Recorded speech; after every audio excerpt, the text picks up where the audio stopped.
Hello বন্ধুরা, আসসালামু আলাইকুম। কেমন আছেন সবাই?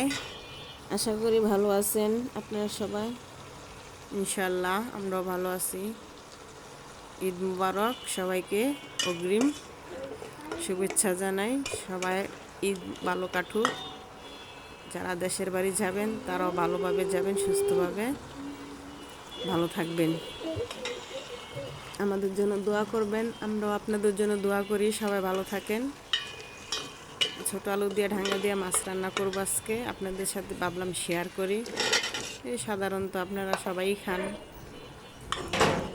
তাই আপনাদের সাথে শেয়ার করতে মন চাইলো।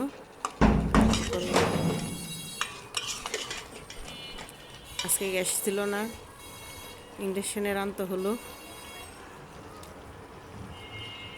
মাঝখানে ভেন্ডি ভাজিও করে নিয়েছিলাম। প্রথম ভেন্ডি ভাজি করেছি, তেলাপিয়া মাছ দিয়া ঢাঙ্গা দিয়া ছোটো আলু দিয়ে রান্না করব। ছোটো আলুটা খুবই মজা লাগে। এই দিন আসলেই ছোটো আলুটা সবসময় ব্যবহার করি বেশি। আমার তো এই আলুটা সবচেয়ে ভালো লাগে, টেস্টটা ভালো লাগে, অনেক টেস্ট লাগে। এটা ভর্তা, শুটকি দিয়ে, করলা ভাজি, মাছ দিয়ে, মুরগি দিয়ে, ডিম দিয়ে, যে কোনো জিনিস দিয়ে, বিরিয়ানিতে ভালো লাগে, সব কিছুতে ভালো লাগে।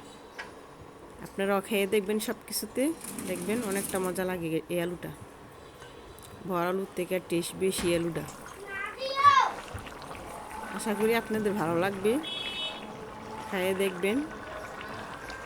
আমিও ভাবলাম আজকে ডাঙ্গা দিয়ে মাছ রান্না করি, ছোটো আলু দিই, তাই দিলাম আজকে বসে। আমার রান্নাটা ভালো লাগলে প্লিজ লাইক সাবস্ক্রাইব করবেন। আশা করি ভালো থাকবেন।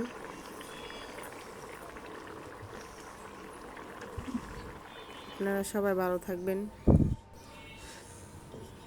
আমার রান্না কমপ্লিট। সবাই ভালো থাকবেন। ঈদ মোবারক সবাইকে। আসসালামু আলাইকুম।